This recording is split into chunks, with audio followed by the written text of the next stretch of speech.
जय राधा माधव कुंज बिहारी।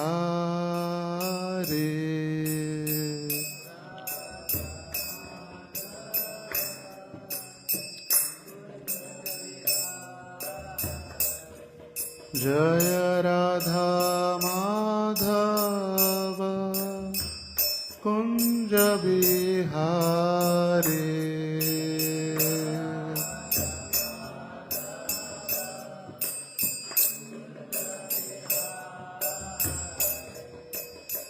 गोपीजन वल्लभ गिरिवरधारी।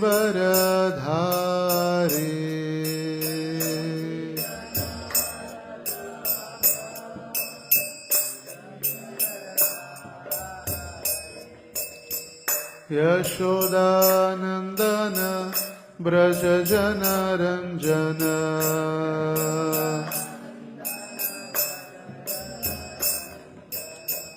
यमुना तीर वनचारी। गाइए। यमुना तीर वनचारी।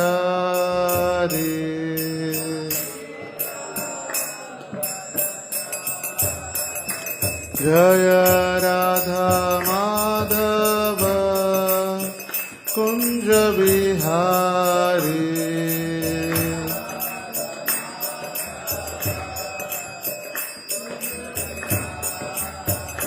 जय राधा माधव कुंज बिहारी।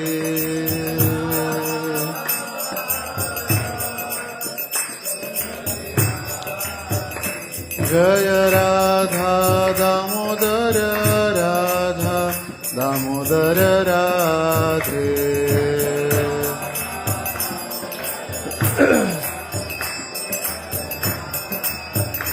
जय राधा दामोदर राधा दामोदर राधे।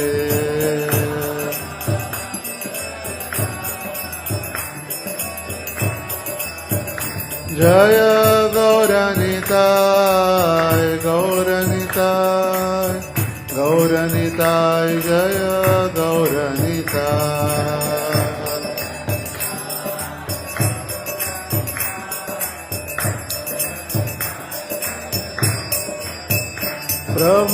प्रभुपाद प्रभुपाद प्रभुपाद जय प्रभुपाद।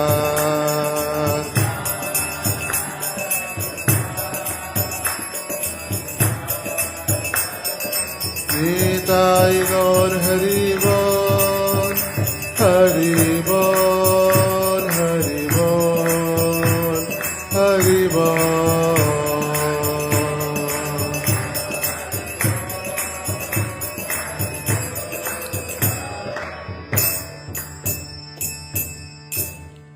श्री हरिनाम संकीर्तन की जय। श्रील प्रभुपाद की जय। समवेत गौर भक्त वृंद की जय। निताय गौर प्रेमानंदे। ओम नमो भगवते वासुदेवाय।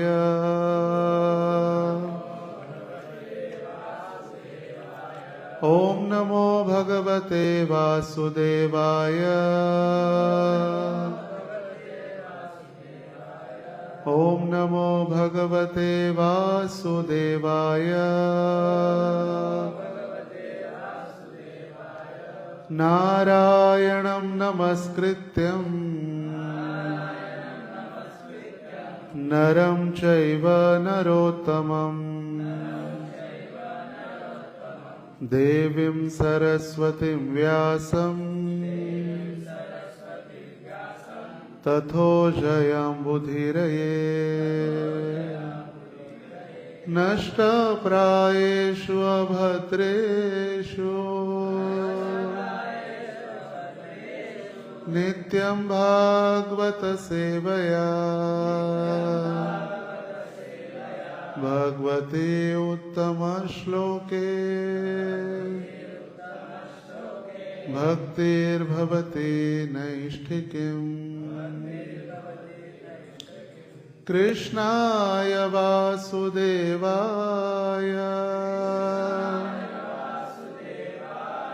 देवकीनन्दनाय च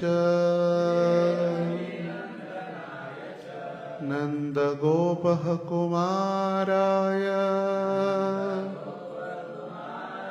गोविन्दाय नमो नमः।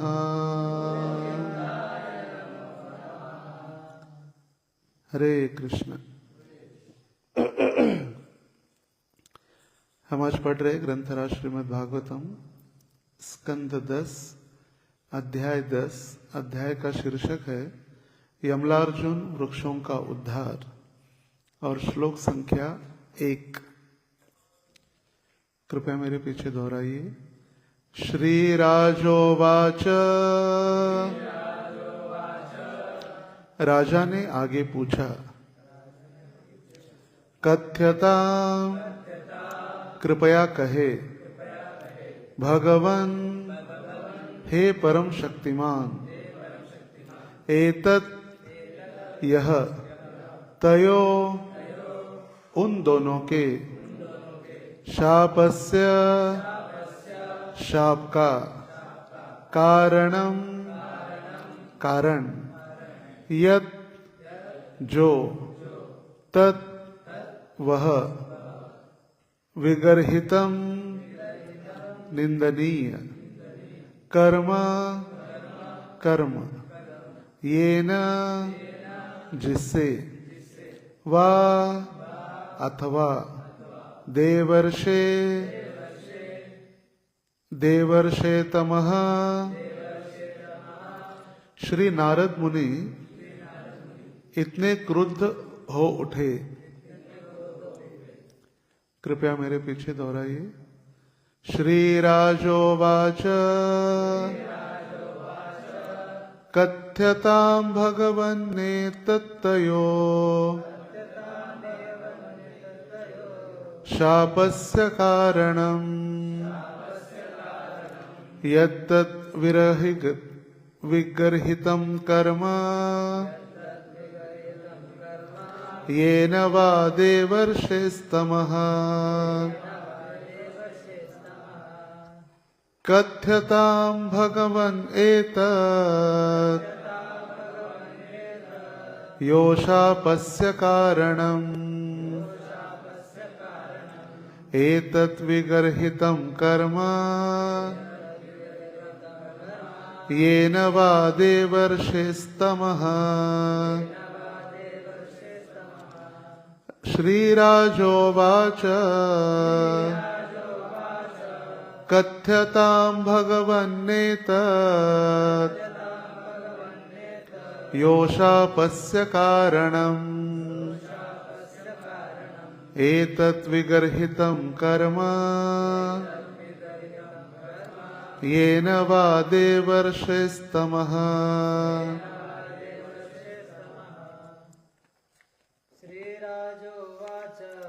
श्रीराजोवाच,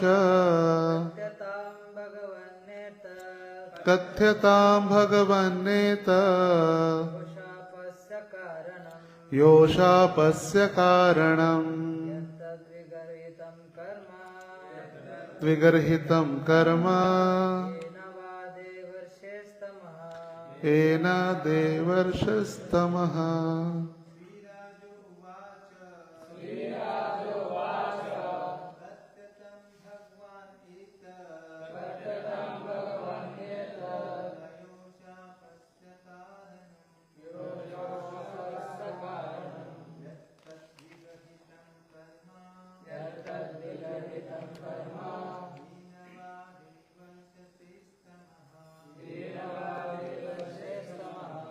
श्रीराजोवाच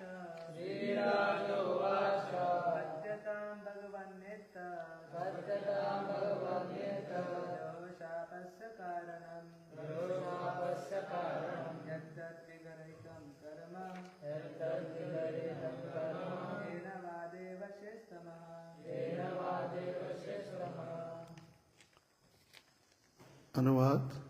राजा परीक्षित ने श्री सुखदेव गोस्वामी से पूछा, हे महान एवं शक्तिशाली संत, श्री नारद मुनि द्वारा नलकोवर तथा मणिग्रीव को शाप दिए जाने का क्या कारण था? उन्होंने ऐसा कौन सा निंदनीय कार्य किया कि देवर्षि नारद मुनि तक उन पर क्रुद्ध हो उठे? कृपया मुझे वह कह सुनाए। ओम अज्ञानतिमिरान्धस्य ज्ञानाञ्जनशलाकया चक्षुरोन्मीलितं येन तस्मै श्री गुरवे नमः। नमो ओम विष्णुपादाय कृष्णप्रेष्ठाय भूतले श्रीमते भक्तिवेदांत स्वामिन् इति नामिने। नमस्ते सारस्वते देवे गौरवाणी प्रचारिणे निर्विशेष शून्यवादी पाश्चात्य देशतारिणे। जय श्री कृष्ण चैतन्य प्रभु नित्यानंद श्री अद्वैत गदाधर श्रीवास आदि गौर भक्त वृंद। हरे कृष्णा कृष्णा कृष्णा हरे हरे, हरे राम राम राम हरे हरे। हरे कृष्णा। तो यहाँ पर जो हम कल से चर्चा प्रारंभ किए हैं कि यशोदा माता के द्वारा भगवान श्री कृष्ण को जब उखल से बांधा गया और उखल से बांधने के बाद माता यशोदा ने सोचा भी इतना घर पूरी तरह से अस्त व्यस्त हो चुका है और कृष्ण ने सारे मटके फोड़ के रखे, तो अभी कृष्ण को बांधने के बाद माता यशोदा अभी घर कार्यों में लगने वाली है। तो सुखदेव गोस्वामी बता रहे, नायम सुखापो भगवान देहिनाम गोपिका सुतः ज्ञानिनाम चात्म भूतानाम यथा भक्ति मतामिह। माता यशोदा के पूर्ण पुरुषोत्तम भगवान श्री कृष्ण स्वतः स्फूर्त प्रेमा भक्ति में लगे भक्तों के लिए सुलभ है, किंतु मनोधर्मियों घोर तपों द्वारा आत्म साक्षात्कार के लिए प्रयास करने वाले अथवा शरीर को ही आत्मा मानने वालों के लिए सुलभ नहीं होते। जैसे कहा गया है कि भक्ति करना बहुत आसान है, मगर किसके लिए? जिनका हृदय सरल है, या जिनका हृदय आसान है कह सकते हैं, जिनके कार्य आसान है या जिनका हृदय सरल है, उनके लिए भक्ति करना आसान है। मगर जो अपने आप को बहुत विद्वान, पंडित या भक्ति का ढोंग कर रहे, उनके लिए भक्ति करना बहुत कठिन हो जाता है। जैसे यहाँ पर बताया गया है कि माता यशोदा जो स्वयं अपने भगवान पुत्र है, उनको पता ही नहीं था, साक्षात नारायण उनके घर पर पुत्र बनकर आए, उनको उनका प्रेम इतना विकसित था कि वो अपने बालक कृष्ण को स्वयं का पुत्र समझ रही थी। और वही सब वृंदावन के हम अलग अलग भक्तों का भी देखते हैं, गोपिया हो या भगवान के ग्वाल बाल मित्र हो। जैसे भगवान कहते हैं अभी आप खेल में हार चुके हैं, या कभी कभी उनके मित्र कहते कि कृष्ण तुम अभी हार चुके हो, अभी क्या करो, हमें कंधे के ऊपर उठाकर लेकर वृंदावन की गलियों में घुमा के लेकर आओ। तो कृष्ण कहते कि आपको पता नहीं है मैं कौन हूं, साक्षात नारायण भगवान हूं, षड ऐश्वर्य पूर्ण भगवान नारायण हूं। और तब वो बालक मित्र कहते तुम ही कौन बड़ो लोग, तुम ही आमी सम। कौन कह रहा है तुम बड़े हो? कोई कुछ नहीं, तुम नारायण अपने घर पे होंगे, मगर यहाँ पर अभी आप खेल में हार चुके, इसीलिए आपको हमें अपने कंधों के ऊपर उठाकर घुमाना ही है, आपको दंड लेना ही होगा। तो वृंदावन की एक विशेषता है, वृंदावन में जो प्रेम है ये माधुर्य प्रेम है, और माधुर्य प्रेम उसमें लवलेश नहीं है ऐश्वर्य का। जैसे परकीय भावे जहां ब्रजे ते प्रचार, परकीय भाव यहां पर विकसित है ज्यादा। जैसे 5 रसों में भक्त भगवान की सेवा करते हैं। सबसे पहला है शांत रस, फिर दास्य रस, फिर वात्सल्य रस, फिर साख्य रस और फिर ऐश्वर्य रस। तो ये 5 रस है। तो 5 रसों में जो भगवान की सेवा की जाती है, शांत रस मतलब जैसे भगवान का गर्भगृह है, भगवान की बांसुरी है, भगवान की लखुटी है, भगवान का पलंग है, ये सारे शांत रस में भगवान की सेवा कर रहे। ये बलराम जी है जो शांत रस में भगवान की सेवा कर रहे। फिर दूसरा है दास्य भावना। जैसे प्रभु भगवान श्री कृष्ण को स्वामी समझकर उनके चरणों की सेवा करने के लिए सदैव तत्पर रहना, यह है दास भावना। दासोस्मि किंकरी मतलब मैं आपके लिए क्या कर सकता हूं। जैसे होता है ना कृष्ण किंकर, किंकर मतलब मैं क्या कर सकता हूं आपके लिए, सदैव हाथ जोड़कर या सदैव ऐसी भावना रखना कि हम भगवान की सेवा किस प्रकार कर सकते हैं। दास शब्द का अर्थ है कि वो सदैव भगवान की सेवा के लिए तत्पर रहे, और कोई भी सेवा के लिए, कोई भी सेवा कभी भी कहीं भी। जैसे ब्रह्मचर्य की व्याख्या कहा गई है कि ब्रह्मचर्य मतलब ब्रह्मचारी जो होता है जो कभी भी कहीं भी गुरु की सेवा के लिए तत्पर हो। ब्रह्मचारी गुरुकुले वसंदांतो गुरोर हितम आचरण दासवत नीचो सुबह सुदृढ़ सौहृद। भागवत के 7वें स्कंद में नारद मुनि वर्णन करते हैं 4 वर्ण और 4 आश्रम का। तो यहां पर सबसे पहले वो ब्रह्मचारी आश्रम का वर्णन करते। ब्रह्मचारी गुरुकुले वसन, ये सबसे महत्वपूर्ण है। वसन मतलब रहना, घर में रहने वाले ब्रह्मचारी नहीं हो सकते। सबको लगता है हम भी ब्रह्मचारी है, हम भी कुंवारे हैं, मगर ब्रह्मचारी गुरुकुले, गुरुकुल में रहने वाला, वसन मतलब रहना, जो गुरु के गुरुकुल में रहकर गुरु की सेवा करता है। ब्रह्मचारी गुरुकुले वसन दान तो गुरोर हितम, किसके हित के लिए? गुरु के हित के लिए, स्वयं के हित के लिए नहीं। जैसे हम घर में रहते हैं हमारे हित के लिए रहते हैं, मगर आश्रम में रहते हैं किसके हित के लिए? गुरु के हित के लिए। आचरण दासवत, यहां देखिए दासवत, आचरण दासवत नीच है, एकदम तुच्छ भावना रखते हैं। तुच्छ मतलब ऐसे नहीं कि कम जाति का है या पतित है, ऐसे नहीं। तुच्छ भावना मतलब स्वयं को नीच समझना, और सिर्फ दिखाना नहीं, उसकी भावना विकसित करना। एक है दिखाना और एक है स्वयं का जो भाव है उसको सही में प्रस्तुत करना। जैसे हम कल भी कह रहे थे, एक है पब्लिक लाइफ, पब्लिक में हम दिखाते कि हम बहुत शुद्ध भक्त है या हम भक्ति में प्रगतिशील है, हम दिखा रहे पब्लिक में। एक हो गई पब्लिक लाइफ जो सामाजिक लोगों के सामने या मंदिर के भक्तों के सामने या भक्तिमय समाज में या भक्त समाज में या जहां भी, पब्लिक मतलब जहां भी लोग हैं, लोगों के सामने हमारी एक जीवन शैली। दूसरी है प्राइवेट लाइफ जो घर में होती है। हम बाहर तो एक दिखा रहे शुद्ध भक्ति का लक्षण, मगर घर में आने के बाद हम कंस या हिरण्यकश्यप बन जाते हैं। और एक है प्राइवेट लाइफ जिसको वो सिर्फ वो व्यक्ति समझ सकता है। जैसे घर वालों को ही पता नहीं कितना पानी में है या इसका क्या हो रहा है बाहर।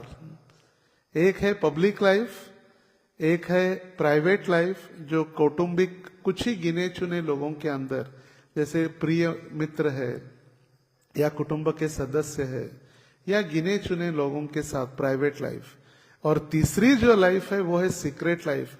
वो अपने पत्नी को भी नहीं बताता फिर उसके सीक्रेट, या सगे भाई को भी नहीं बताता सीक्रेट लाइफ में, मगर वो सारे सीक्रेट भगवान को पता है। हम भगवान से कुछ नहीं छुपा सकते। हमें लगता है कि हम 4 दीवारें बंद करके या 4 दीवारों के अंदर दरवाजा बंद करके हम कुछ गलत कार्य कर रहे हैं, हमें कोई देखने वाला नहीं है। मगर देखने वाले कितने लोग हैं? सबसे पहले तो 10 दिशाएं हैं। दिशाएं देख रहे, दिशा की मूर्तिमान स्वरूप वो दिशाएं देख रही है। पूर्व, पश्चिम, दक्षिण, उत्तर, आग्नेय, नैऋत्य, वायव्य, ईशान्य, आकाश और पृथ्वी, ये 10 तो यही हो गए देखने वाले। फिर सूर्य, चंद्र, अग्नि, वरुण, आकाश, जल, सब कुछ है। और सबसे महान तो फिर चित्रगुप्त, जो गुप्त रीति से अपना सारे रिकॉर्ड हमारा मेंटेन कर रहे हैं, हमने क्या किया, कब किया, कैसे किया, उसका सारा रिकॉर्ड। और वो भी कैसे, छुप कर, कंधे के ऊपर बैठ के, अपने कंधे के ऊपर बैठे हैं और पूरा रिकॉर्ड लिख रहे। इसीलिए उनका नाम क्या है, चित्रगुप्त। गुप्त रीति से पूरा हमारे जीवन का स्केच या चित्र बना रहे, कैसे, गुप्त रीति से। और लोग कहते हैं कौन देखता है, कोई नहीं देख रहा है, छुपा के कर सकते। जैसे लोग जो चोरी करते हैं, और चोरी करने वाले 2-4 मित्र एकत्रित आकर कहते हैं अभी चोरी की है, अभी प्रामाणिकता से इसका बंटवारा करेंगे।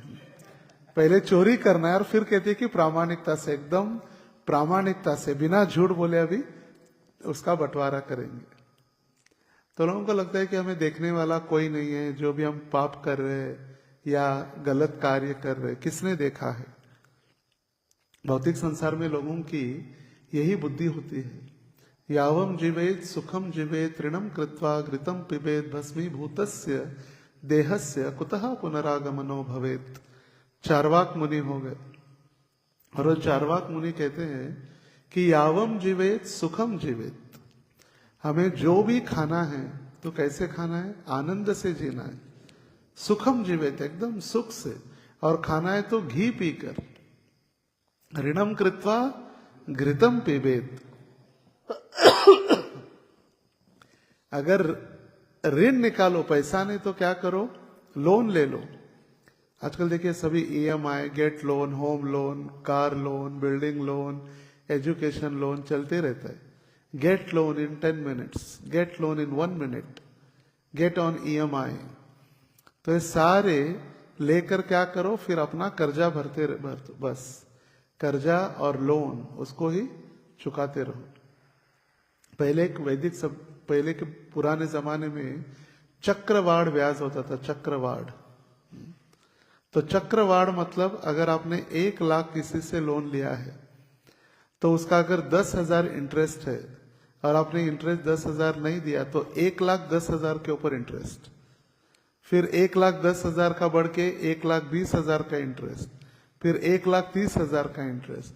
तो ऐसे इंटरेस्ट भरते भरते व्यक्ति मर जाता, इंटरेस्ट भर भर के थक जाता, और कभी वो जो मेन मूल रकम थी वो कभी वो चुकता ही नहीं कर पाता, क्योंकि इतना इंटरेस्ट, चक्रवाड़, चक्र के समान वो बढ़ते ही जाता, बढ़ते ही जाता, बढ़ते ही जाता। और इसीलिए चाणक्य पंडित कहते हैं अपने वाक्यों में, ऋणकर्ता पिता शत्रु माताम च व्यभिचारिणी रूपवती भार्या शत्रु पुत्र अपंडितः। ऋणकर्ता पिता शत्रु, यदि कोई पिता ऋण या कर्जा निकाल के मर जाता है तो उसके पुत्र के लिए पिता शत्रु बन जाता है। सारा बुढ़ा मर गया और मेरे ऊपर एक कर्जा छोड़कर चला गया। ऋणकर्ता पिता शत्रु माताम च व्यभिचारिणी, यदि माता व्यभिचारिणी निकली तो फिर पुत्र के ऊपर क्या संस्कार होगी। तो पुत्र को जो माता संस्कार नहीं देती, फिर वो पुत्र को माता शत्रु बन जाती है। ऋणकर्ता पिता शत्रु माताम च व्यभिचारिणी रूपवती भार्या शत्रु, जिनकी पत्नी रूपवती है वो पति के लिए शत्रु बन जाती है। क्यों? क्योंकि वो सदैव डाउट करते रहता है, इसके कोई देख तो नहीं रहा है, इसको कोई इसका भार लफड़ा तो नहीं है, इतनी सुंदर है, किसी को आकर्षित तो नहीं कर रही है। हमेशा संशय आत्मा विनश्यति, रूपवती भार्या शत्रु। देखिए कितने सुंदर शब्द है संस्कृत में, रूपवती भार्या, जो सुंदरता का वर्णन करने के लिए। रूपवती नाम ही है, रूपवती संसार में होते हैं नाम, रूपवती जो सुंदरता का वर्णन करते हैं। रूपवती भार्या शत्रु पुत्र अपंडितः, जो लड़का कुछ नहीं सीखता, वो सीखता है नहीं, उसको कितना भी प्रयास करो सिखाने के लिए, उसकी बुद्धि नहीं चलती, मूर्ख है, तो फिर वो ऋणकर्ता पिता शत्रु माता च व्यभिचारिणी रूपवती भार्या शत्रु पुत्र अपंडितः, जो कभी भी न सीखने वाला पुत्र पिता के लिए शत्रु बन जाता है, परेशान हो जाता है पिता, क्या करे, गवर्नमेंट स्कूल में भेजे कि प्राइवेट स्कूल में भेजे कि ट्यूशन लगाए कि हॉस्टल में रखे, क्या न करे बेचारा, इतना सारा खर्चा कर रहा है मगर एक लड़का सीखने का नाम ही नहीं ले रहा। फिर परेशान होकर बोलता है अरे छोड़ दो उसको, फिर वो शत्रु बन जाता है। तो उसी प्रकार यहाँ पर जो वर्णन किया गया है कि इतनी सुंदरता से बड़े बड़े ध्यानी योगी मुनि भी भगवान का दर्शन प्राप्त नहीं कर सकते, भगवान को बांधना तो दूर की बात है। भगवान का दर्शन भी एक सर्वसाधारण व्यक्तियों के लिए, और प्रभुपाद जी बता रहे किसके लिए नहीं है, मनोधर्मियों, जो मन के द्वारा यत मत तथा पद जो चलता है ना, मेरे मन से मैं करूंगा, किसी को मुझे उपदेश सुनने की मुझे आवश्यकता नहीं है, मुझे किसी गुरु की आवश्यकता नहीं है, मुझे किसी मार्गदर्शक की आवश्यकता नहीं है। मन धर्म से जैसा मेरा मन कहे वैसा, ऐकावे जनाचे करावे मनाचे कहते हैं ना, तो अपने ही मन का चलते रहता है। इसको कहा गया मनोधर्म। जो कोई भी शास्त्र, गुरु और साधु से सम्मत नहीं है, गुरु साधु और शास्त्र जो हमें देते हैं उसको कहा गया है भक्ति में मार्ग या अध्यात्म। आध्यात्मिक जीवन ये जो है ये आत्मा के लेवल पर कार्य करता है। अध्यात्म, आधि आत्म, आत्म मतलब आत्मा। आध्यात्म शरीर के लिए कार्य नहीं करता, आध्यात्म हमारे आत्मा का कार्य करता है। इसलिए शब्द में ही आत्मा है, आध्यात्मिकता या अध्यात्म। यहाँ पर हम शरीर को संतुष्ट करने के लिए नहीं है, यहाँ पर हमारे आत्मा के ऊपर कार्य किया जाता है, आत्मा का ऑपरेशन होता है। तो कभी कभी जब गुरु अपने शस्त्र के द्वारा, उनके पास क्या है शस्त्र, शास्त्र है, अपने शास्त्रों के द्वारा जब आध्यात्मिक जीवन में जब कोई दंडित किया जाता है तो हमारा अहंकार उसको स्वीकारने के लिए तैयार नहीं होता, और तब फिर हम विचलित हो जाते हैं। क्योंकि जैसे तुकाराम महाराज कहे, पापे एति रोगारूपी, जब कोई व्यक्ति पाप करता है तो उसका रूपांतर रोग में मिल जाता है। अज्ञानता में कोई व्यक्ति पाप करे, से मांसाहार करना, व्यभिचार करना, मादक द्रव्यों का सेवन करना, जो पाप कर रहा है तो पापों का फल उसको प्राप्त होता है किसमें, रोग, उसके शारीरिक रोग होते हैं।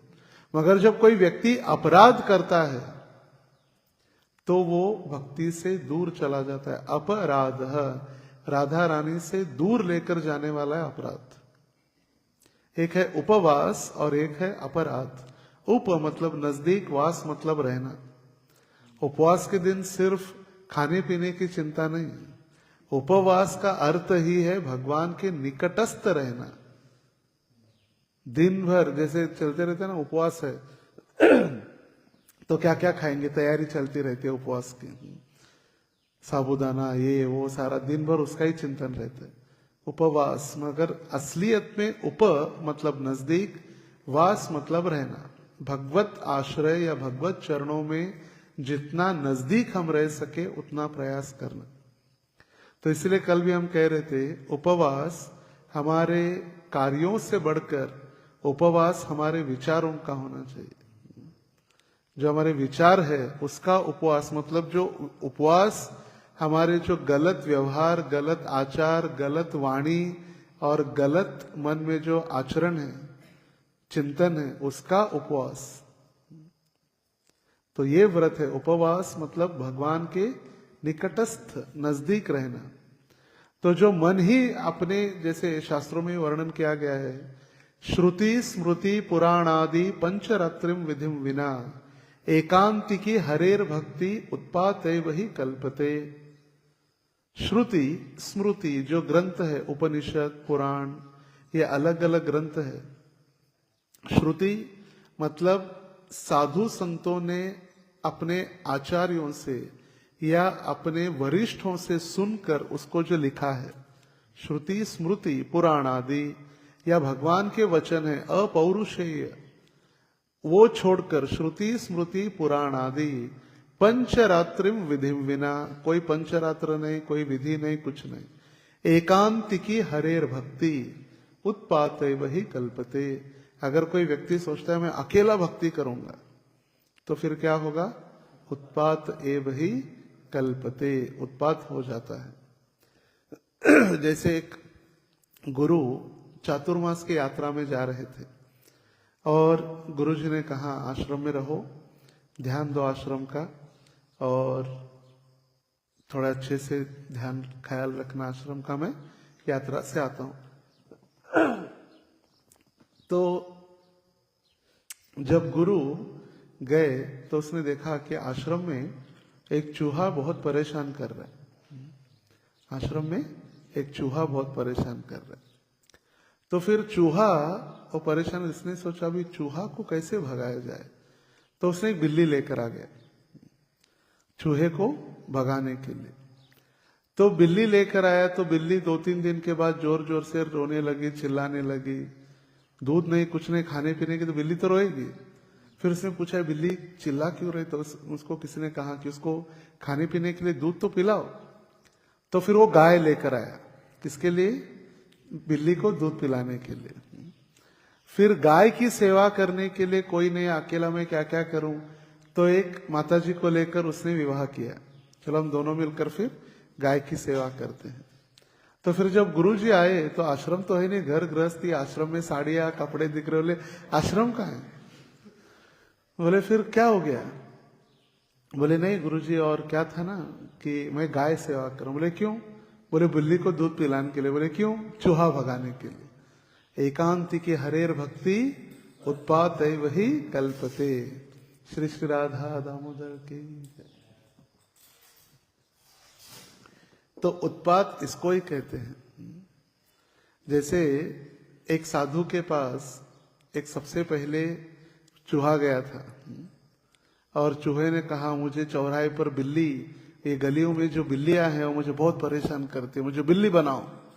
तो साधु ने कहा तथास्तु, बन जा बिल्ली। फिर थोड़े समय बाद आया, बोले बिल्लियां, मुझे आपने बिल्ली तो बना दिया मगर अभी बिल्लियां परेशान नहीं करती, मुझे अभी कुत्ते परेशान कर रहे, मुझे कुत्ता बना दो। बोले ठीक है कुत्ता बनो। फिर वो कुत्ता बन गया। फिर थोड़े समय बाद आया, बोले अभी मुझे शेर बनना है। बोले शेर बन जाओ, तथास्तु। और जैसे ही शेर बना दिया वो तुरंत महाप्रसाद बोलने लगा, साधु को देखकर ही। साधु को ही खाने का विचार उसके मन में आ गया। फिर साधु ने कहा पुनर्मुषिको भव, मतलब पुनः तुम मूषक ही बन जाओ। मूषक मतलब चूहा। तो इसीलिए जब हम एकांत में, कोई हमें मार्गदर्शक नहीं है, कोई शास्त्रों की शास्त्र सम्मतता नहीं है, या कोई पुराण नहीं है, ना वेद नहीं है, ना शस्त्र है, ना शास्त्र है, ना गुरुजन है, ना वैष्णवजन है, ना धार्मिक सिद्धांत पता है, तो फिर ऐसे उत्पात होना अनिवार्य नहीं, निश्चित ही है, निश्चित है। जैसे आजकल होता है संतोषी माता की आरती, मैं तो आरती होता सुन रहा था नवरात्रि में जोर जोर से, मैं तो आरती, कोई भी शास्त्र में संतोषी माता का उल्लेख नहीं है, कोई शास्त्र में नहीं। भारत में यदि किसी को कुछ प्रसिद्ध करना है, एक तो सीरियल बनाओ या मूवी बनाओ, बस सब एकदम प्रसिद्ध हो जाते, किसी को पता ही नहीं। फिर भी संतोषी माता का कहीं वर्णन, नाम ही नहीं है कहीं शास्त्र में। दुर्गा, काली, चंडी, सुभद्रा, ऐसे असंख्य नाम है मगर संतोषी माता का ही नहीं। वैष्णवी, जैसे भगवान श्री कृष्ण जब अवतार लेने वाले थे तो भगवान ने योग माया को बुलाया और योग माया को कहा कि मैं आने वाले समय में गोकुल वृंदावन में अवतरित होने वाला हूं, और योग माया को कहा आप यशोदा के घर पर आप अवतार लेना, और जब मैं देवकी का पुत्र बनकर अवतरित होऊंगा तो वसुदेव मुझे वहां से मथुरा से कहाँ लेकर आएंगे, गोकुल में लेकर आएंगे, और आप गोकुल से पुनः आपको मथुरा लेकर आया जाएगा। और जब आपको कंस मारने का प्रयास करेगा तो आपको तो कोई मार नहीं सकता, आप तो साक्षात माया है, योग माया। तो फिर आपने आदेश का पालन करने से आप सुभद्रा, चंडी, दुर्गा, काली के नाम से, ऐसे असंख्य नाम से आप पूजे जाएंगे। ये भगवान ने आशीर्वाद दिया है। और वही देखा कंस ने कि कारागृह में बच्चे का रोने का आवाज आ रहा है, तो 8वां तो पुत्र होने वाला था, मगर ये तो कन्या है। फिर भी उसने मारने के लिए पत्थर के ऊपर पटकने का प्रयास ही किया। वो आकाश में अष्टभुजा रूप धारण करके प्रकट हो गए। और वही है दुर्गा, काली, चंडी, वैष्णवी, सुभद्रा, मगर संतोषी माता है ही नहीं कहीं। ये मन गढ़ंग चीज से बनाए गए हैं। जैसे कोई भी हमारे संप्रदाय में अलग अलग साधुओं के द्वारा या अलग अलग मठों के द्वारा या अलग अलग मठाधीश के द्वारा जो धर्म का नाम में कलंक लगते हैं, उसका एक कारण है क्योंकि हम शास्त्र सम्मत अध्ययन न करते हुए हम अंधी भक्ति करते हैं। उसको कहा गया अंधश्रद्धा। भक्ति अंधश्रद्धा नहीं है। हम जो आंखें बंद कर कर गलत मार्ग पर चले जाते, भले ही वो भौतिक दृष्टि से दिख रहा है धर्म का मार्ग है, धार्मिकता है, मगर नहीं। जैसे कोई साधु भगवान नहीं बन सकता, कोई व्यक्ति इस भौतिक संसार में भगवान नहीं बन सकता, मगर हम मूर्ख लोग हैं जो हम किसी भी व्यक्ति को भगवान घोषित कर देते हैं। और फिर उस भगवान का तथाकथित कुछ कंप्लेंट या कुछ कांड हो जाता है तो फिर धर्म के नाम पर तुरंत लांछन लगता है कि सारे बाबा ऐसे ढोंगी है या ऐसे धर्म है, मगर शास्त्र में कहीं वर्णन ही नहीं है। उदाहरण के तौर पर 500 वर्ष पूर्व, अगर प्रिसाइजली कहा जाए तो 536 वर्ष पूर्व चैतन्य महाप्रभु अवतरित हुए। तो जब चैतन्य महाप्रभु अवतरित हुए तो लाखों वर्ष पूर्व, हजारों वर्ष पूर्व, सैकड़ों वर्ष पूर्व चैतन्य महाप्रभु के अवतरण का वर्णन, भविष्यवाणी हर शास्त्र में है।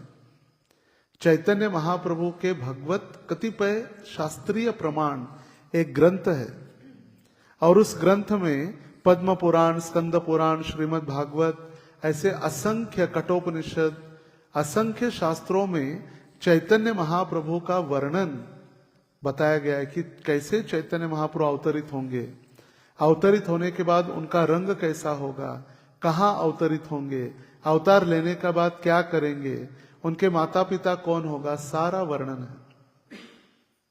सारा वर्णन। भगवान ऐसे कहीं भी अवतरित नहीं, भगवान इतने सस्ते नहीं है कि कहीं भी अवतरित हो जाए। सारा वर्णन शास्त्रीय प्रमाण दिया गया है। श्रीमद् भागवत आज से 5000 वर्ष पूर्व व्यास देव जी ने लिखा। भागवत में भी चैतन्य महाप्रभु का वर्णन है।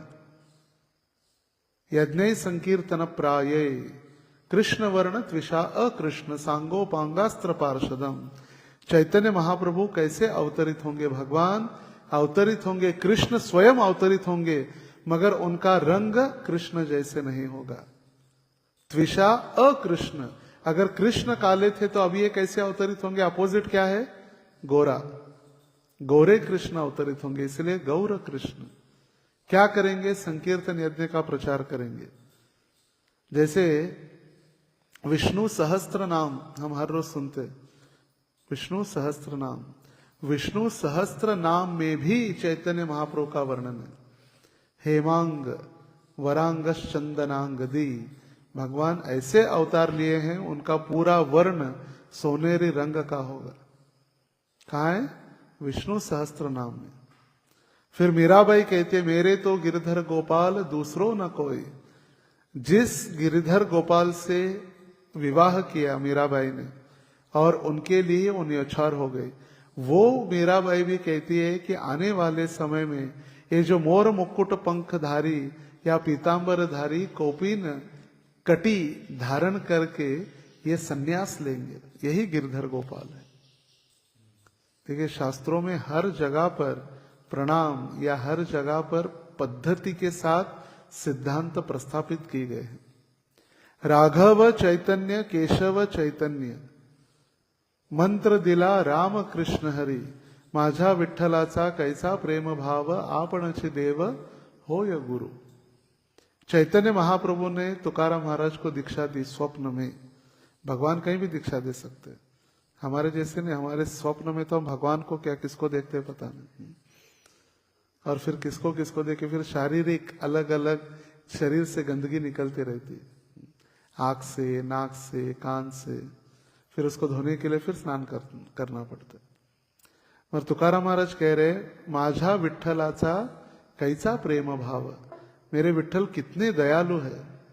आपणची देव होय गुरु, मेरे भगवान ही मेरे लिए गुरु बनकर आए। राघव चैतन्य, जो राम थे वही चैतन्य महाप्रभु बनकर आए। केशव चैतन्य, जो कृष्ण थे, केशव चंद्र, वो अभी चैतन्य महाप्रभु बनकर आए। राघव चैतन्य, केशव चैतन्य, मंत्र दिला राम कृष्ण हरि। तो ये है सिद्धांत, मनोधार्मिकता नहीं है। जैसे एक शादी में एक बिल्ली बहुत परेशान कर रही थी, तो घर वालों ने क्या किया, एक ढक्कन, ये टोपली है ना, टोपली या बर्तन, उसके ऊपर रख दिया, बार बार आ रही। तो आने वाले समय में जब भी उनके घर में शादी होने लगी उनके लड़कों की या परंपरा में, तो वो भी एक बिल्ली को ढक के रखते थे। बोले नहीं, हमारी परंपरा है। क्यों हम फॉलो कर रहे पता नहीं। उस दिन वो बिल्ली परेशान कर रही थी, इसीलिए ढक के रखा था। उन्हें हमारी परंपरा है। कहीं भी हम चले जाते किसी भी साधु के पास, वो शास्त्र सम्मत है नहीं है। इसीलिए हमारे धर्म में देखिए, तथाकथित जो हम धार्मिक तो कहते हैं, मगर धर्म के सिद्धांतों को पालन न करने के कारण हम ही हमारे देवी देवताओं का मजाक बनाते, हम ही हमारे देवताओं के ऊपर, देवी देवताओं के ऊपर टीका टिप्पणी करते, उनके ऊपर अलग अलग रील्स या गलत व्यवहार, उनके अलग अलग उनके शो बना दिया है। फिर कहां से आदर होगा। जो शास्त्र में बताए गए हैं देवी देवताओं का वर्णन, पितरों का वर्णन, अलग अलग लोकों का वर्णन, ये पूरा श्रीमद् भागवत और भगवत गीता में भगवान ने स्पष्ट किया गया है। जैसे हॉरर मूवीज कहां से, भूत पिशाच कहां से आए, भगवान ने स्पष्ट किया भगवत गीता में। यान्ति देव व्रता देवान पितृन यान्ति पितृव्रता भूतानि यान्ति भूतेज्जा यादि मध्या जिनो पिमाम। हम कहते कोई पितर कोई नहीं, कोई पितरों की पूजा करने की आवश्यकता नहीं, कोई देवी देवता नहीं, हम सब कुछ हम ही हैं। यान्ति देव व्रता देवान, जो देवी देवताओं की पूजा करते हैं वो देवी देवताओं के पास ही जाएंगे, वो वैकुंठ नहीं जाएंगे, वो देवी देवताओं के पास उन्हीं लोक में, स्वर्गादि लोक में हो जाएंगे। देवी देवताओं के लिए स्थान, उनका स्थान है स्वर्ग, इंद्र की पुरी अमरावती, स्वर्ग में जाएंगे। यान्ति देव व्रता देवान पितृन यान्ति पितृव्रता, जो पितरलोकों की पूजा करते पितरलोक में चले जाएंगे।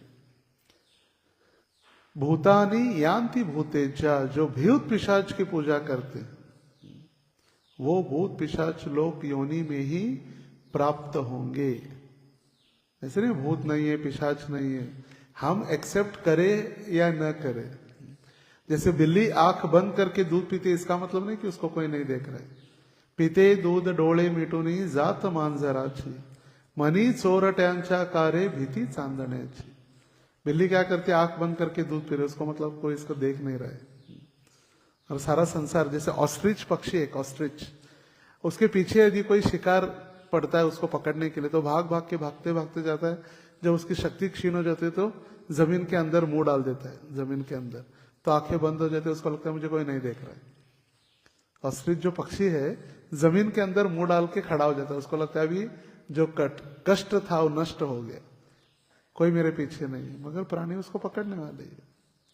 तो हमारे कहने से या न कहने से हम भगवान के नीति नियमों को तोड़ नहीं सकते। और आगे भगवान कहते कि जो व्यक्ति मेरी पूजा करता है वही मेरे पास आता है। भूतानि यान्ति भूतेज्जा यादि मध्या जिनोपिमाम, जो मेरी पूजा करता है वही मेरे पास या मेरे लोक में वापस आता है। तो कौन कहता है कि भगवान नहीं है? भगवान स्पष्ट कह रहे मैं भी हूं, देवी देवता भी है, पितर भी है और भूत पिशाच भी है। मगर लोगों को क्या लगता है भूत पिशाच भी भगवान की पूजा है, दरगाह में जाते वो भी हमारे लिए पूजा है, किसी भी मंदिर में जाते वो भी हमारे लिए पूजा है। 33 करोड़ देवी देवताओं को एक साथ लाके रख दिया है सब। देखते हैं ना घर में अभी दशहरे में सफाई या सब होता है तो सारे देवी देवताओं को लाके बर्तन जैसे घिसते रहते, पीताम्बरी लगा के, सारे उसमें सारे जो पितरों की जो अलग अलग फोटोज भी है, या कोई देवता भी है, दरगाह की कवच भी है, दरगाह की चादर, यहाँ का ये भंडारा, ये सब लोगों को पता ही नहीं हम क्या कर रहे हैं। शास्त्र में कहीं ऐसा वर्णन नहीं है। तो फिर हम गलती करते हैं, और दूसरा हम अन्याय किसके ऊपर करते हैं? धर्म के ऊपर या भगवान के ऊपर। पता ही नहीं। जैसे कितने सारे लोग आजकल तथाकथित जो संत हुए उनको ही भगवान बना दिए। संत कभी भगवान नहीं बन सकते। भगवान बनने के लिए उनको अवतार के पहले हजारों वर्ष, लाखों वर्ष भविष्यवाणी होती है। शास्त्रों में वर्णन आता है। जैसे कहते हैं कि कलयुग का कल्कि अवतार आ गया। कई कई लोग आके बताते हैं, प्रभु जी 200 वर्ष में पूरी पृथ्वी पानी में जाने वाली है, पूरा संसार डूबने वाला है, 12 साल के बाद ये होने वाला है, कल्कि अवतरित होने वाले। कुछ होने वाला नहीं। ये सब भ्रमित करने की बातें हैं। चलता है आजकल सोशल मीडिया पर, कल्कि अवतार, कल्कि आ गए हैं। कल्कि अवतार आने के लिए आज से 4,27,000 वर्ष बाकी है। और प्रिसाइजली कहा जाए तो 4,26,500 वर्ष अभी बाकी है कल्कि आने के लिए। और जब कल्कि आएंगे तो उसका भी वर्णन आज से 5,000 वर्ष पूर्व भागवत में किया है। बिहार प्रांत में कल्कि अवतार ब्राह्मण के पुत्र के रूप में अवतरित होंगे और क्या करेंगे? सफेद घोड़े के ऊपर बैठकर जितने भी इस पृथ्वी पर लोग हैं उन सभी को काट देंगे। उस समय बोलेंगे नहीं कि जप करो, कीर्तन करो, हरे कृष्णा बोलो, नहीं, सीधा समाप्त। क्योंकि भगवान को ये जो चक्र है, सत्ययुग, त्रेतायुग, द्वापर और कलयुग का चक्र समाप्त करके प्रलय के उपरांत नया युग आरंभ करना है। जब द्रौपदी ने भगवान को पूछा, हे द्वारकाधीश, आप बताइए, आप तो सर्वज्ञ है। जैसे भागवत के प्रथम श्लोक में ही व्यासदेव ने कहा है, अभिज्ञ स्वराट, आपको सब कुछ पता है। आपको मतलब आपको नहीं, भगवान को। अफरोजा, हमको तो कुछ नहीं पता है। तो भगवान श्री कृष्ण को सब कुछ, भूत, भविष्य और वर्तमान।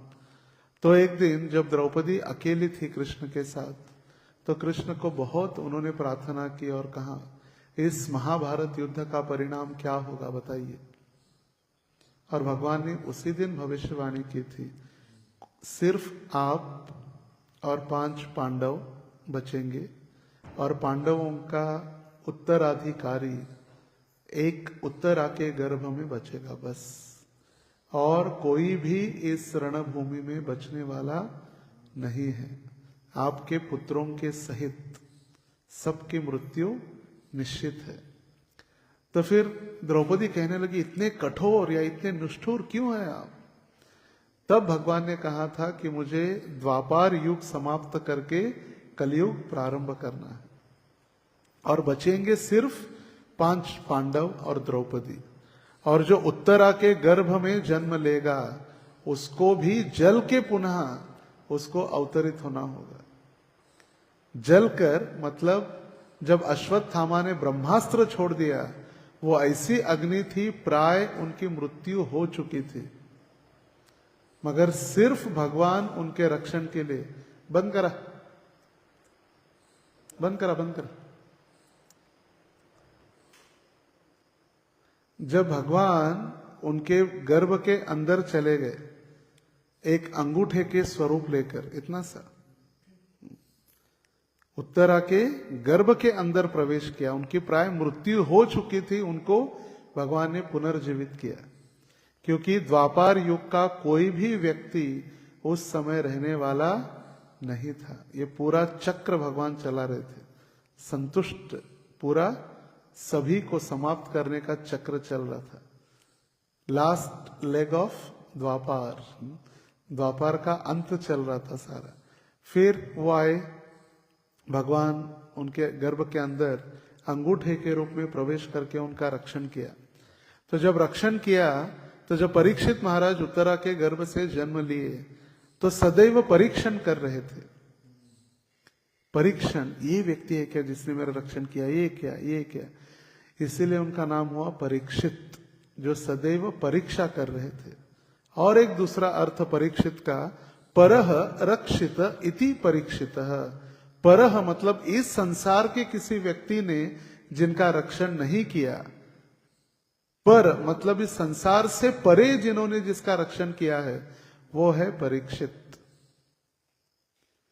क्योंकि कुंती महारानी की जब प्रार्थना चल रही थी तो कुंती महारानी की प्रार्थना के पहले जब उत्तरा भागते भागते आई, वो पांडवों के पास, अर्जुन के पास, भीम के पास नहीं गई। जब ब्रह्मास्त्र उसके गर्भ पर छोड़ा गया अश्वत्थामा के द्वारा, वो सीधा भागते भागते भगवान के पास आई। पाहि पाहि महायोगिन देव देव जगतपते। हे महायोगी, देव देव जगतपते, हे जगत के पिता, मेरे पेट के अंदर जो पांडवों के अंतिम वंशज है उनका जो कष्ट है उससे मुझे मुक्त कीजिए और पांडवों के अंतिम जो वंशज है उनकी रक्षा कीजिए। ये जो गर्भपात होने का संभव हो लक्षण दिख रहे उसका रक्षण कीजिए। और तब भगवान ने रक्षण किया था और इसीलिए उनका नाम हुआ परीक्षित। तो देखिए, जब परीक्षित महाराज अंतिम थे, लास्ट, क्योंकि परीक्षित महाराज को राजा बनाने के बाद पांडव धीरे धीरे धीरे उत्तर की ओर हिमालय में चले गए, वो स्वधाम चले गए। परीक्षित महाराज को निमित्त बनाकर भगवान ने उनके सर पर ही कलयुग को बैठा दिया मुकुट के द्वारा, और फिर कलयुग का प्रारंभ हुआ। तो कलियुग प्रारंभ तो हुआ 5000 वर्ष पूर्व। कृष्ण स्वधाम उपगते धर्म ज्ञानादिभि सह कलौ दृष्ट दृशाम एशाम पुराणाम अर्क उदित। जिस दिन भगवान श्री कृष्ण स्वधाम, अपने धाम वापस चले गए, उस दिन से कलयुग प्रारंभ हो गया। उस दिन कलयुग ने जन्म लिया। तो भगवान श्री कृष्ण अवतरित होके कितने वर्ष हुए? हमने कितनी जन्माष्टमी मनाई? 5252 5252वीं जन्माष्टमी हमने बनाई। तो फिर 5252 प्लस 125 कीजिए, कितना हो गया?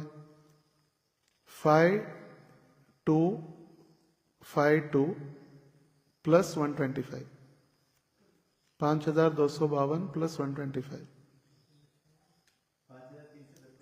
5377 वर्ष पहले। नहीं, माइनस करना होगा, माइनस, प्लस नहीं, माइनस। 5252, नहीं, प्लस बराबर है। भगवान 125 वर्ष रहे ना, भगवान 125 वर्ष रहे और फिर जन्माष्टमी हमने बनाई। तो 5300 कितना हुआ? 77 वर्ष पहले ये कलयुग प्रारंभ हुआ। 5377 वर्ष पहले देखिए कलयुग कब प्रारंभ हुआ, और चलने वाला कब है? अभी 4,27,000 वर्ष बाकी है, और तब जाकर भगवान कल्कि रूप में अवतार लेंगे। इसलिए डरने की कोई आवश्यकता नहीं है कि कल्कि आएंगे, पूरा पृथ्वी का विनाश होगा, पानी में डूब जाएगी। कुछ नहीं, ऐसे कितनी बार सुना, कितनी बार पढ़ा, हुआ? कभी नहीं हुआ है। तो मनोधर्मियों, इस हम एक शब्द के ऊपर चर्चा करते, मनोधर्मी, जो मन के द्वारा अपना धर्म का आचरण करते हैं। जैसे हमें लगा ऐसे, जैसे कभी कभी क्या होता है, रास्ते पर कोई व्यक्ति बीच रास्ते में पड़ा हुआ पत्थर उसको साइड में रख देता है, फिर दूसरा व्यक्ति पेंटिंग करते करते बचा हुआ घर का पेंट उधर फेंक देता है, तो उस पत्थर के ऊपर कलर गिर जाता है। तीसरा व्यक्ति लगता है अरे भगवान अवतार, मूर्ति भगवंत है, भगवान मंदिर, तो उसको कोई फूल चढ़ा के चला जाता है। चौथा आता है अगरबत्ती जलाता है, पांचवा आता है भोग, फिर चालू हो जाता है मंदिर। ऐसे बनते हैं सारे मंदिर। कहीं शास्त्र सम्मत मंदिर की स्थापना हुई है, ऐसे कभी नहीं होता। जैसे देखिए जहां पर भी ये मस्जिद है, कृष्ण जन्मभूमि में मस्जिद कहां से आएगी? मस्जिद को ओरिजिनली जिस स्थान पर, जिस कारागृह के कमरे में देवकी ने श्री कृष्ण को जन्म दिया, वो मस्जिद के अंदर है। हम जो जन्मभूमि का दर्शन करते हो तो कमरे का सेकंड पार्ट है। जो मेन स्थान, जिस पत्थर या जिस स्थान में देवकी ने जन्म दिया, वो अभी काशी में कहां से आएगी मस्जिद? काशी विश्वनाथ के बाजू में। तो ये अलग अलग जो हमारे संस्कृति, सनातन संस्कृति के ऊपर मंगलों का जब आक्रमण होना तभी हुआ है। तो इसीलिए हम धर्म का पालन करने के लिए हमें सदैव 3 चीजें, तो बचने के 3 सबसे महत्वपूर्ण कारण है। हम किन वस्तुओं के द्वारा इन मनोधर्म से बच सकते हैं? सबसे पहला गुरु, दूसरा है साधु और तीसरा है शास्त्र। तो प्रश्न आ सकता है कि गुरु होते हुए फिर साधुओं की क्या आवश्यकता है? गुरु होते हुए साधुओं की क्या आवश्यकता है? क्वचित यदि गुरु माया में चला जाए या मायावादी बन जाए या माया के आघात के कारण वो गलत मार्ग पर चला जाए, तो गुरु गलत मार्ग पर चला गया, इसलिए सारे चेले भी गलत मार्ग पर न जाए, इसीलिए साधुओं की आवश्यकता है। इसीलिए साधु की आवश्यकता है। देखिए कभी कभी क्या होता है, एक गुरु के ऊपर, एक व्यक्ति के ऊपर पूरा आश्रम, पूरा मठ, उनका संप्रदाय चलते रहता है।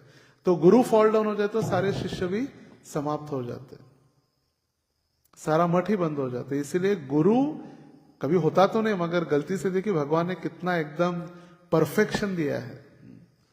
हम किसी का नाम लेकर नहीं, वो चले गए इसलिए हम भी कहा। आजकल भक्ति में दिखने में गुरुजी नहीं दिख रहे हमारे, इसलिए अभी हम नहीं आ रहे। जब गुरुजी आएंगे तब आएंगे। कल गुरुजी आएंगे तो सारा मंदिर भर जाएगा, गुरुजी नहीं इसलिए हम भी नहीं आ रहे। साधु, क्योंकि गुरु जो कह रहे वो साधुओं ने कहा है क्या?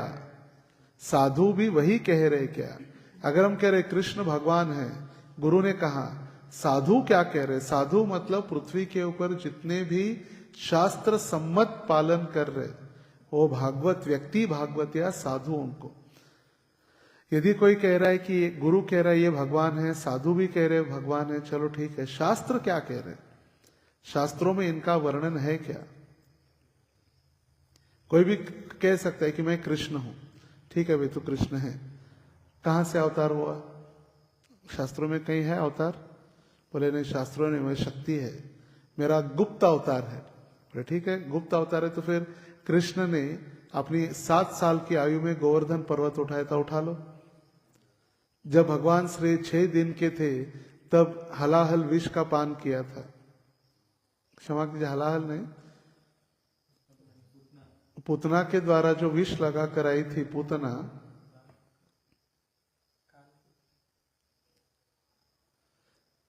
जो कालकूट नामक जहर लगा कर आई थी। कालकूट, अपने स्तनों पर कालकूट नामक जहर लगा कर आई थी और वो पूतना भगवान को मारने आई थी। कितने दिन के थे भगवान? 6 दिन के। जैसे महाराष्ट्र में 5वीं पूजन होता है तो छठ पूजा होती है, छठी। छठ पूजा अलग है दिवाली के बाद, छठी अलग होती है, छठी। तो छठी पूजा के दिन ये पूतना लक्ष्मी का स्वरूप धारण करके आई थी भगवान को मारने के लिए। तो हम पूछ सकते हैं भाई ले लो थोड़ा जहर पी के देखो, अगर जी लेते हैं तो फिर आपकी पूजा कर लेंगे। मगर हमारे यहाँ क्या होता है इस संसार में, जहां चमत्कार वहां नमस्कार। जहां थोड़ा बहुत चमत्कार दिख लिया तो नमस्कार हो जाता है, फिर उनको फिर भगवान हम घोषित कर देते हैं। तो मनोधर्मियों से यदि बचना है तो फिर गुरु, साधु और शास्त्र सम्मत यदि बताए गए तो हम उसको फिर मानसिक धर्म से हम बच सकते हैं। और कोई नहीं बच सकता। भगवान को कौन नहीं प्राप्त कर सकता? प्रभुपाद लिख रहे तप द्वारा हम भगवान को कभी भी प्राप्त नहीं कर सकते। हम कितनी भी बड़ी तपस्या क्यों ना करें। हम आगे चलकर सुनेंगे कि भगवत भक्तों का आशीर्वाद कितने महत्वपूर्ण है हमारे जीवन में। सिर्फ तपस्या नहीं, ध्यान से सुने, यदि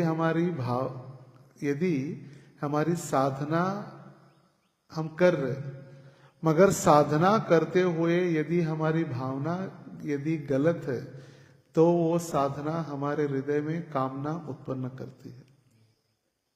साधना माइनस भावना इज इक्वल टू कामना। हमारे हृदय में कामना उत्पन्न करते, भक्ति नहीं।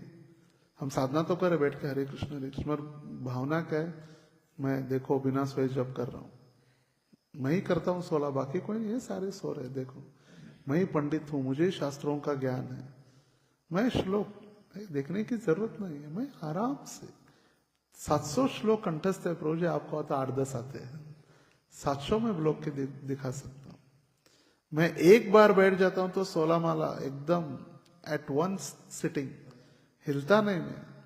ये बाकी के 10 बार उठते बैठते सोते, ये साधना, ये भावना विकसित नहीं होती, फिर उसके मन में कामना उत्पन्न होती है, और फिर कामना उत्पन्न होने के साथ धीरे धीरे वैष्णव अपराध, सेवा अपराध, धाम अपराध, नाम अपराध, फिर अपराध की श्रृंखला बढ़ती जाती है। और फिर कभी थे ऐसे एक भक्त, वो था हो जाता है नहीं, क्या हो जाता है, था होते। हमको लगता है कि देखिए कितना, इतने भक्त आते हैं, जैसे रॉकेट का उदाहरण दिया जाता है, रॉकेट जब उड़ता है तो बहुत सफेद होता है उसके पीछे जो धुआं निकलता है वो, मगर जैसे जैसे रॉकेट आगे चला जाता है धुआं गायब हो जाता है।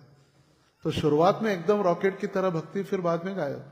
क्यों? यही कारण है, क्योंकि हमको लगता है हम तपस्या के ऊपर हम टिक पाएंगे, तपस्या पर नहीं, हम भगवत भक्तों के आशीर्वाद पर ही टिक सकते हैं। यही उखल बंधन लीला हमें सिखाती है, कैसे भक्तों के आशीर्वाद से ही हमारा उद्धार होगा।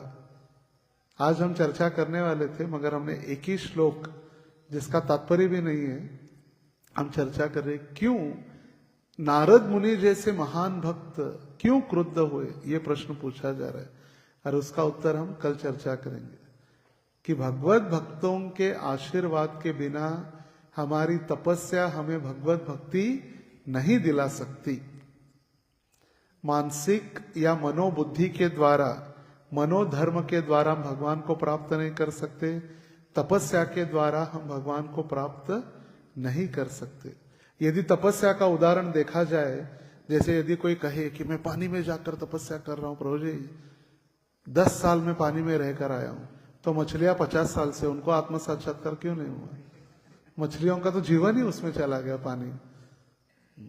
यदि कोई कहे मैं हमारे बाजू में अग्नि लगाकर, अग्नि के जो भीषण ताप है, अग्नि का ताप, उष्णता, उससे मुझे आत्म साक्षात्कार होगा, तो जंगलों में तो हजारों सालों से आग लग रही है, तो जंगल में रहने वाले हर एक प्राणी को आत्म साक्षात्कार होना चाहिए। जैसे हम कहे कि सिर्फ हम शाकाहारी, मैं शाकाहारी हूं, सिर्फ शाकाहार खा के रहता हूं, तो हाथी तो फिर घास और गन्ने खा के रहता है, तो उसको आत्म साक्षात्कार क्यों नहीं हुआ? आत्म साक्षात्कार जब ही होता है जब भगवान की कृपा और भक्तों का आशीर्वाद होता है। सिर्फ तपस्या के द्वारा हम भगवान को प्राप्त कभी भी नहीं कर सकते। कितने सारे नागा बाबा और कितने सारे जो साधु हम देखते हैं कुंभ मेले में, आने वाले 2025 में यदि किसको देखना है नागा बाबा वगैरह, तो आने वाले 2025 जनवरी में, 2 महीनों के बाद 14 जनवरी से प्रयागराज पूर्ण कुंभ है, 12 सालों बाद पूर्ण कुंभ। ऐसे लाखों नागा बाबा वहां पर आते हैं, उनकी शक्ति आप देखेंगे तो हैरान हो जाएंगे, बोले क्या ये लोग है कि क्या है, इतनी शक्ति उनके अंदर है। सालों साल दिखते नहीं, खाते नहीं, और वहां पर ऐसे शक्ति प्रदर्शन चलते रहते हैं नागा बाबा। रजिस्टर नागा बाबा 7.5 लाख है। कितने? 7.5 लाख तो नागा बाबा रजिस्टर है नागा अखाड़ा में, जो अलग अलग अखाड़ा होता है, वैष्णव अखाड़ा, नागा अखाड़ा, तो अखाड़े में जैसे तो रजिस्टर ऐसे कितने सारे सिर्फ वो कुंभ मेले में दिखेंगे। ऐसे आग लगाकर बैठे होते हैं, पूरी राख पानी में, मगर इससे आत्म साक्षात्कार भक्ति का है।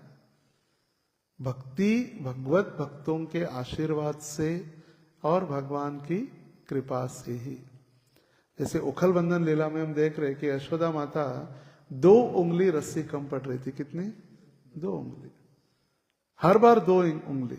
अभी जिसके घर में 9 लाख गाय खुद के घर में है, भगवान कृष्ण के गौशाला में नंद भवन में 9 लाख गाय है, तो उन गायों के पास या 9 लाख गाय जिसके पास है उनके पास रस्सी की कमी नहीं है। रस्सी की कमी नहीं हो सकती क्योंकि इतने लाखों गायों को बांधना है। वो रस्सी खत्म हो गई, फिर सारी वृंदावन की रस्सी खत्म हो गई, फिर भी भगवान नहीं बांध रहे, हर बार 2 उंगली रस्सी कम पड़ रही है। तो आचार्यगण बताते सबसे पहला हम भगवान को बांध नहीं सकते, सबसे पहले है हमारे प्रयत्न। हम कितना प्रयत्न कर रहे हैं। आज हमने 16 माला जप किया, कल दीक्षा के लिए नाम दिया, परसों मेरी दीक्षा नहीं हुई, चौथे दिन गायब। हमारे प्रयत्न कहाँ है? आज हम मंदिर आए, जप माला लिया, हमें इच्छा है कि कल नयनम गलदश्रु धारया हो, कहां से होने वाला है? तुरंत नहीं होने वाला है। प्रयत्न टिके, कंसिस्टेंसी ये होनी चाहिए। कंसिस्टेंसी ये यशोदा माता सिखा रहे, कंसिस्टेंसी। उन्हें प्रयत्न नहीं छोड़ा, लास्ट तक भगवान को बांधने का प्रयास करती रही। और दूसरी उंगली है भगवान की कृपा। जब उन्हें प्रयास देखा कि इतने प्रयास से, इतने प्रयत्नों से यशोदा माता बिना थके बिना हारे मुझे बांधने का प्रयास कर रहे, तब भगवान ने उनके ऊपर कृपा कर दी। और माता यशोदा ने रस्सी से नहीं, हम कहते तो दामोदर रस्सी से बांधा, मगर माता यशोदा ने अपने प्रेम से कृष्ण को बांधा। प्रेम से भगवान कृष्ण को उन्होंने बांध दिया है उखल से। तो तपस्या के द्वारा कभी भी हम भगवान की प्राप्ति नहीं कर सकते। या आत्म साक्षात्कार के प्रयास करने वाले अथवा शरीर को ही आत्मा बनने वाले, हमको लगता है शरीर ही है, आत्मा शरीर क्या अलग है? एक ही है। यावम जीवेत सुखम जीवेत ऋणम कृत्वा घृतम पिबेत भस्मी भूतस्य देहस्य कुतः पुनरागमनो भवे। जो हम कह रहे थे शुरुआत में, चारवाक मुने, जीना है तो कैसे? आनंद से जियो, एंजॉय, जस्ट एंजॉय। लोग सोचते कौन मरने के बाद, एक बार ये शरीर जलने के बाद किसने क्या देखा है? भस्मी भूतस्य देहस्य कुतः पुनरागमनो भवेत्। कौन पुनर्जन्म देखा है? एक बार जल गया तो जल गया। मगर ये हमारी मूर्खता है। यहीं से तो हमारी जर्नी स्टार्ट होती है। Death is like the transition. जैसे कोई व्यक्ति यहां से जब पुणे जाता है और पुणे में जाने के बाद फ्लाइट में बैठता है, तो पुणे इज लाइक ट्रांजिशन, क्योंकि वो पुणे छोड़ के अभी हवा में चला गया। तो ये शरीर जब छूट जाता है तो आत्मा का ट्रांजिशन प्रारंभ हो जाता है, आत्मा की द जर्नी।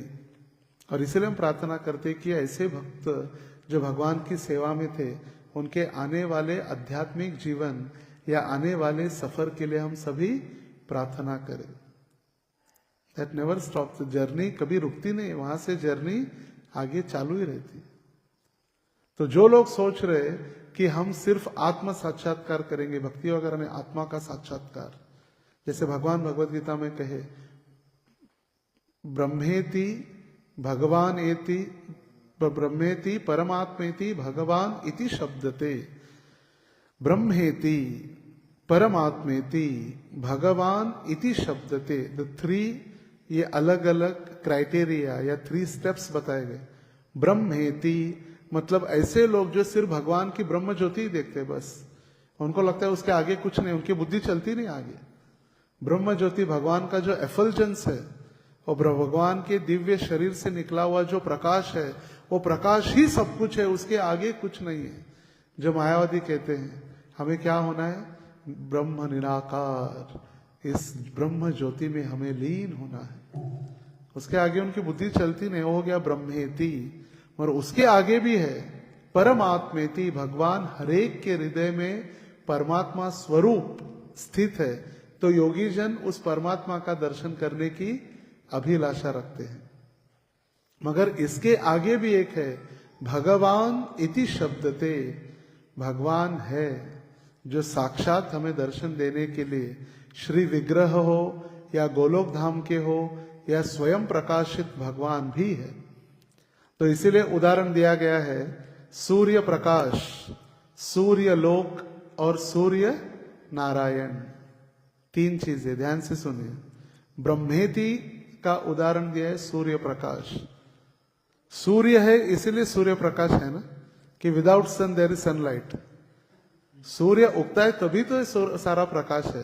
तो लोगों को क्या लगता है भगवान वगैरह कुछ नहीं है, सिर्फ प्रकाश है। अरे प्रकाश है, क्यों है? क्योंकि भगवान है। ये हो गया ब्रह्मेति।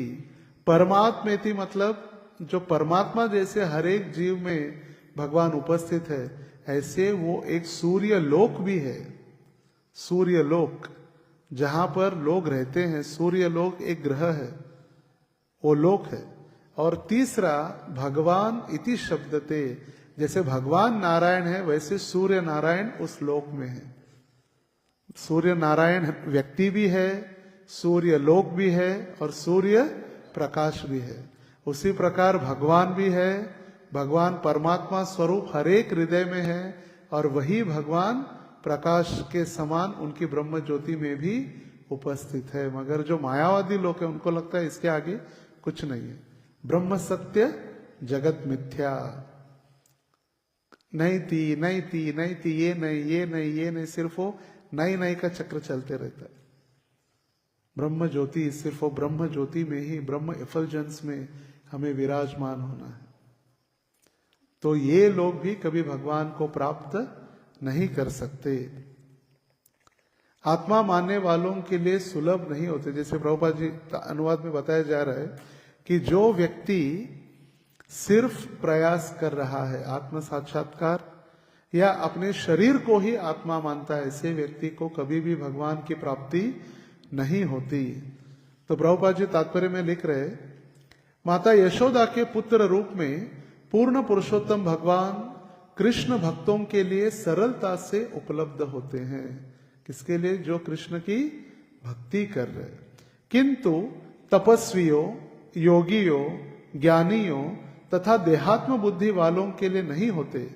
यद्यपि कभी कभी शांत भक्त कहा जाता है, किंतु असली भक्ति दास्य रस से प्रारंभ होती है। जो पांच हमने कहा, शांत रस, दास्य रस, शांत रस से नहीं अपितु सही भक्ति कब से स्टार्ट होती है? दास्य रस से। और इसीलिए प्रभुपाद जी कह रहे, भगवान भगवत गीता में कह रहे, ये यथा माम प्रपद्यन्ते ताम सतैव भजाम्यहम मम वर्तमानुवर्तन्ते मनुष्या पार्थ सर्वशः। जो जिस भावना से मेरे पास आता है उसी भावना से मैं उसको आदान प्रदान करता हूं। यदि किसी को लग रहा है कि ब्रह्म ज्योति, तो ब्रह्म ज्योति भाई, तेरे लिए ब्रह्म ज्योति। किसको लगता है नहीं नहीं परमात्मा, सिर्फ परमात्मा, तो परमात्मा। मगर जिसको इच्छा है कि भगवान का दर्शन करना है या भगवान की लीलाओं का दर्शन करना है, उसको ही भगवान दर्शन देते हैं। और इसी श्लोक का अगर मराठी भाषांतर यदि सुना जाए, जया मनी जैसा भाव तया तैसा अनुभव।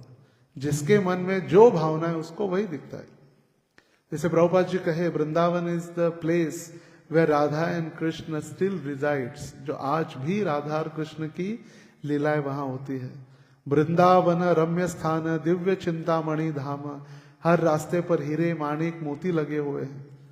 तो प्रभुपाद जी शिष्यों को जब लेकर आए तो प्रभुपाद जी कहे, प्रभुपाद स्वामी जी आप तो बता रहे थे यहाँ सोने के महल है, हीरे मोती है, यहाँ तो सब गंदे नाली और सब गंदगी फैली है।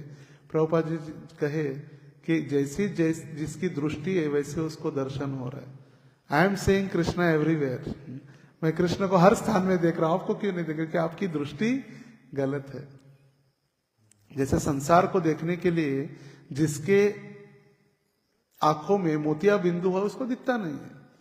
गलती संसार की नहीं है, गलती सुंदरता की नहीं है, गलती उस व्यक्ति की। उसको क्या कहते हैं मोतिया बिंदु को? मोतिया बिंदु के मोती बिंदु मराठी में कहते हैं। तो मोतिया बिंदु होने के बाद उस कैटरैक्ट, उसकी दृष्टि खराब हो जाती है।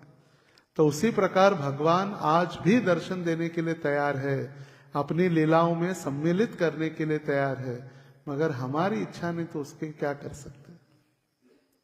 हमने आंख पर पट्टी बांध के रखे और हम कह रहे भगवान हमें दर्शन नहीं दे रहे। भाई पट्टी निकालो, दर्शन होगा। जैसे हमने माया को पकड़ के रखा है और कह रहे छोड़ो छोड़ो छोड़ो, हे पेड़ हमें छोड़ दे। पेड़ को पकड़ के हमने रखा और कह रहे कि छोड़ो। कैसे छोड़ेगा पेड़? पेड़ को हमने पकड़ा है। तो भगवत भक्ति विहीन जो लोग हैं वो कभी भी भगवान को नहीं जान सकते। और भक्तों के प्रति यदि अपराध करने का कारण क्या होता है, ये उखल बंधन लीला हमें सिखाती है। नारद मुनि के चरणों में किया हुआ अपराध किस स्तर तक वो लेके जा सकता है, पेड़ बनने तक। Not giving proper respect to the Vaishnavas और the devotees of the lord. अगर हम भक्तों का सम्मान नहीं करते तो किस हद तक हमारा पतन हो सकता है, ये सीख सकते हैं हम इस उखल बंधन लीला से। तो सिर्फ आज हमने श्लोक पढ़ा 1 नंबर इस अध्याय का, 10वें अध्याय का पहला श्लोक, जिसमें सिर्फ अनुवाद है श्रील प्रभुपाद जी का और प्रश्न पूछा जा रहा है। क्या प्रश्न है? राजा परीक्षित ने श्रील सुखदेव गोस्वामी से पूछा, हे महान एवं शक्तिशाली संत सुखदेव गोस्वामी, नारद मुनि द्वारा नलकुवर तथा मणिग्रीव को शाप दिए जाने का क्या कारण था? नारद मुनि जैसे महान भक्त ऐसे क्रोधित क्यों उठे? क्यों ऐसा उन्होंने निंदनीय कार्य किया? एक साधु श्राप दे रहा है। अभी नारद मुनि कोई सर्वसाधारण गैरवे वस्त्र पहनने वाले साधु नहीं है।